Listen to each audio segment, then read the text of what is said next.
So continuing at the bottom of page 64 then, we have the category of primordial body. So again, looking at the more specific details here.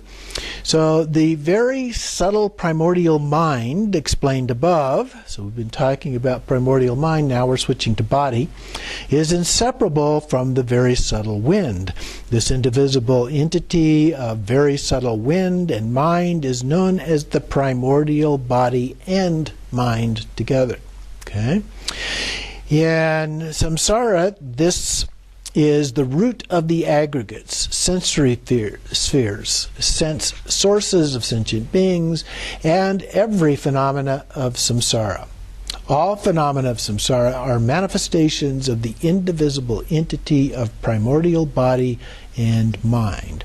And so collectively those two come together and manifest, everything manifests in terms of those. But keep in mind in Kalachakra it's talking about the body as the 6 elements, okay, including one that we don't normally talk about, which is gnosis, as a part of that. And so in the quote here from the Vajragarland, the last line says, it is a manifestation of the winds of the mind. So the movement, the energy, the action, including our thoughts, are a part of that. Then below the next quote here, so in the middle of page 65, at death, the coarse winds and minds withdraw into the very subtle wind and mind. The elements, earth, water, fire, air, dissolve in turn, and the minds of appearance, increase, and attainment arise in succession. With death, clear light appears. There are no minds or winds of that person's continuum present, except for the very subtle wind and mind.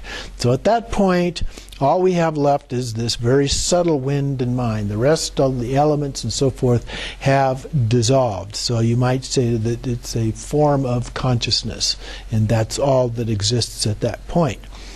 The primordial wind and mind are the cause, and the Bardo body of the Bardo body to arise, and the coarse and subtle body minds will arise as well.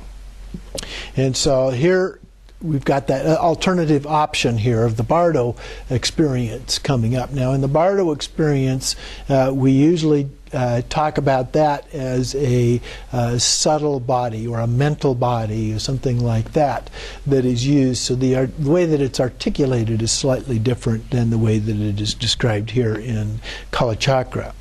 The next paragraph, the bottom of page 65, the yogi induces successively the minds of appearance, increase, attainment, and clear light. So it's describing 4 different levels here. Then the final mind isolation with its manifest subtle mind and wind is actualized and arises from the illusory body. This illusory body, now here he's talking about this the first Kalachakra review of, or maybe it's the Kalachakra review, where we have the illusory body as opposed to a mental body in the Bardo. Okay, the illusory body is a similar type cause of the illusory body, while the subtle mind is a similar type cause of the Dharmakaya. This is just an introduction. Okay, so this is a very complex kind of a topic here to try and grasp all of this. In the context of Kalachakra, commentaries concentrate primarily on subtle mind and not on the winds. Guhya Samaja and other hidden tantras focused on the clear light mind and wind equally. Going down then into the next paragraph there, so we're about the middle of page 66. According to commentaries composed by Mahasiddhas, such as Nagarjuna, the mind of clear light is formed into a similar type cause of the Dharmakaya, and the subtle wind becomes a similar type cause of the form body. So Dharmakaya would be the truth body, form body would be the Rupakaya, which combines Sabokakaya and Dhammanakaya. And so this mind of clear light becomes the cause of those other Buddha bodies. And then in the last paragraph there, this has been a brief explanation of the primordial body and mind, the basis for the accomplishment of the two bodies of a Buddha. And so those two bodies being the Dharmakaya and Rupakaya in this particular case. And then we get to the last part of this chapter. So finally, the explanations of the intentions of highest yoga tantras. The transformation of the primordial body and mind into the two bodies of a Buddha is the path of the completion stage. Okay, so generation stage, we're not involved in these. Generation stage is just preparation for doing the completion stage. This is the main topic of highest mantra. The root tantras that describe this path are of two types. First, those that explain the stages of generation and completion in a concealed way, and those that do so clearly and in an unconcealed manner. So two ways, one is concealed and one is fairly clear. So those are the two ways. And in the hidden tantras are the short condensed tantras like Havajra, Chakrasamvara, Guhya Samaja. And the two ways in which the hidden meanings of those tantras are brought out. First, to explain each root tantra by relying on individual explanatory tantras. So the hidden meaning has to be explained in some way, and so one of the ways that that can be explained is through other tantras. So by comparing tantras, you begin to figure out what's going on here. The second method then is at the very bottom of that page, to explain the tantra in accordance with the Kalachakra.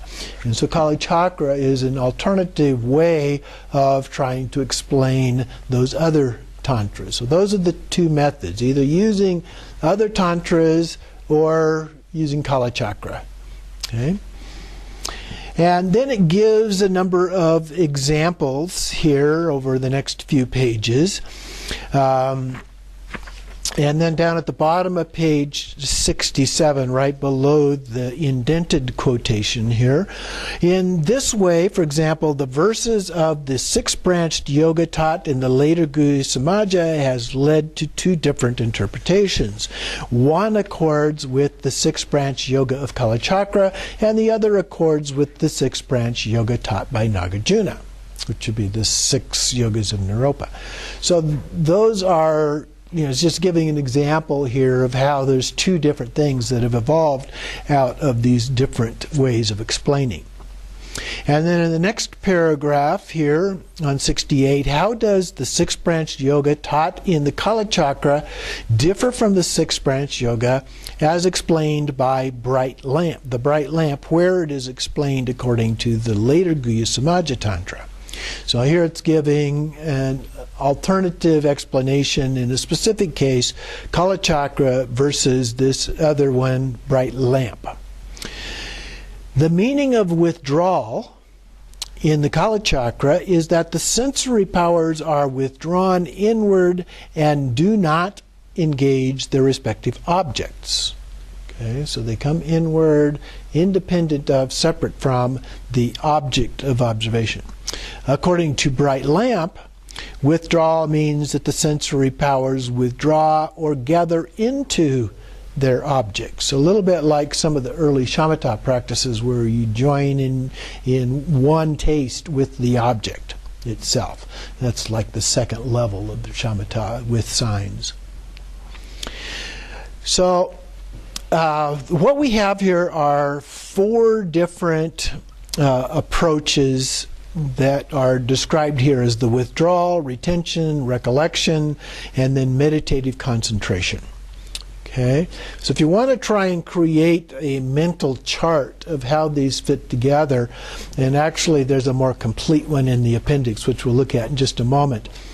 And then when you look at it with bright light, or the bright lamp, then what we have at the withdrawal level, we have sensory powers that focus into the object, unite that in the object. In the retention level, we have the actual clear light, or it sometimes describes it as an Arya, which would be a Buddha, or in some cases, union. And then the recollection is an actual clear light reversal. When we do the dissolution of the elements and the dissolution of consciousness, and then when we do it as a practice, we reverse that process and go backwards through that. That's what it appears to be talking about here in terms of the actual clear light would be the dissolution process, and then the actual clear light reversal is an exact opposite, where it goes just in the other direction of that.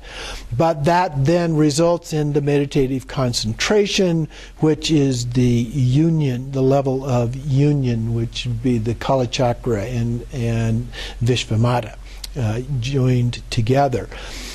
But it's not all that clear. In different descriptions, it's described somewhat differently, and it doesn't go through in the text a description of the Kalachakra alternative to that. And it hints at it in a couple of places. For example, the withdrawal deals with the sensory powers without object as opposed to with object in the bright lamp. But it is no explanation of retention, no explanation of recollection, except that it says that recollection and below applies to an ordinary being, which would conflict with retention under bright lamp, where the Arya level is associated with actual clear light. So you get these conflicts going on here between these different approaches. And so if you turn to page 610, which is Appendix 6 in the book form, there is a table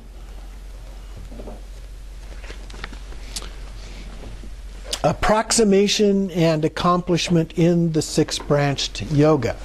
And as you look at that, you'll notice it does have the four that we've been talking about: withdrawal, meditative absorption, retention, recollection, and withdrawal, retention, recollection, and meditative concentration. But it adds two other ones: meditative absorption and pranayama. So it makes it a little bit more complex. Adding to some of the challenges of this particular table are that there are no headings for the columns to know exactly what category is trying to be described here. So you have to make some interpretations as you look at that. So in the next to last column, for example, it has the approximation for the first two, near accomplishment for the second two, and then accomplishment and great accomplishment for the last two. And then in the last column it has accomplishment of form, wind accomplishment, accomplishing bliss, and bliss accomplishment in the last two. So it's a little bit helpful. In the first column, I guess it's actually the second column, we have body vajra for the first two, then speech vajra the next two, then mind vajra and gnosis vajra for the last two. So it uses some of the terminologies, so it gives a little bit more of an explanation there. It does not divide them. Between that, it talks about the six-branched yoga. So in this context, I'm assuming that it's talking about the Kalachakra six-branched yoga. And so from that, we can go back and compare with the description in the text of the way that it's described in terms of the bright lamp, even though the textual explanations of bright lamp are not always clear because it it kind of jumps around a little bit in terms of the terminology that are used for that. But it can at least give you a general idea of how those terms are being used in this context. But I would suggest taking the time to try and write out a chart that you can then use to compare, gives you a mental way of seeing how all of these things are related to each other as a part of that.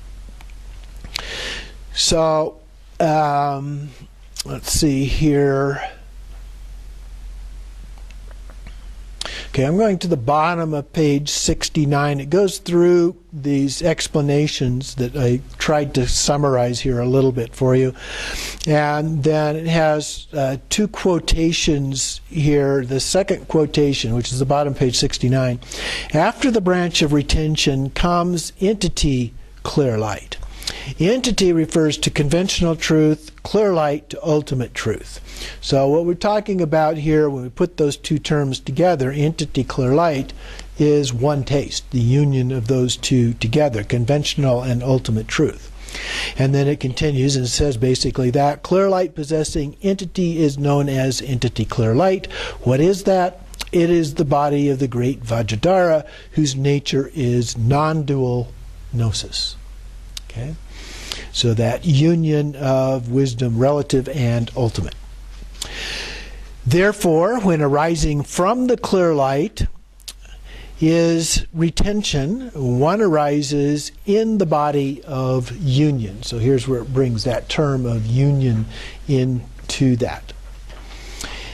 The hidden tantras, then on page 70, top of page 70, first paragraph. The hidden tantras, you should use one to refute the other. Wait a minute. Not use, right. that didn't make sense. Okay.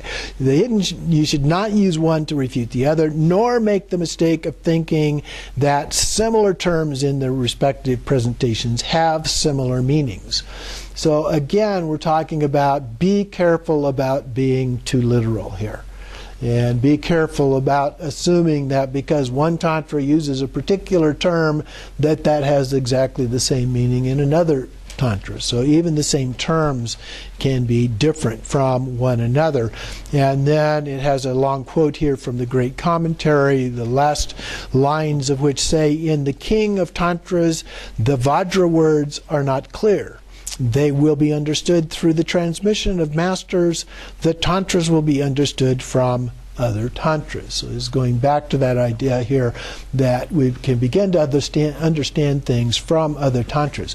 Now previously, for example, when we were doing the Garbha Tantra and Longchenpa's commentary, he said something similar, that you have to look in other tantras in order to understand one particular tantra. So that's been one of the traditions of helping to understand, is to go back to other sources that are at least somewhat similar, tantras, dealing with a particular deity. And so you look what it says over here and what it says over there, and you put two and two together and say, aha, this is what this apparently means. However, top of page 71, next to last paragraph. Therefore, however, the profound meanings concealed in the hidden tantras are explained clearly in the original Buddha root tantra and the condensed tantra, and it is not necessary to rely upon the explanations of masters that apply explanatory tantra to root tantra. So on one hand, he's giving us a nice quote that says we can do that, and then on the other hand, he's saying, well, you don't really need to do that. You can rely upon the masters to explain that, as well as the condensed tantra of all of these texts. So that is our chapter for this week.